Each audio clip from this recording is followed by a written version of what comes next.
Dnes sme sa tu stretli na taktickom cvičení okresného riaditeľstva Hasičského a záchranného zboru v Komárne so záchrannou zdravotnou službou ZAMED. Autonehody sú súčasťou našej každodennej práce, ale nestretávame sa s nimi na dennom poriadku.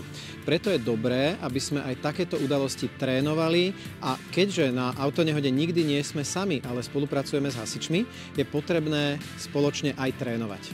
Cieľom je zlepšiť súčinnosť a komunikáciu so záchrannou zdravotnou službou, ako aj so všetkými ostatnými záchrannými zložkami. Na podobnom cvičení som sa zúčastnil vo Veľkej Británii, kde sme celý deň posádky záchrannej zdravotnej služby trénovali s hasičmi, s reálnymi vozidlami, so skutočne havarovanými autami a robili sme všetky tie činnosti, ktoré robíme pri skutočnom zásahu aj v tréningových podmienkach. Rozdiel je, že pri skutočnom pacientovi sa nikdy nemáme príležitosť porozprávať o tom, čo by sme na budúce mohli zlepšiť. Simulácia nám presne túto možnosť dáva a vieme si navzájom odkomunikovať, čo je potrebné urobiť z uhla pohľadu hasičov, čo je potrebné urobiť z uhla pohľadu záchrannej zdravotnej služby.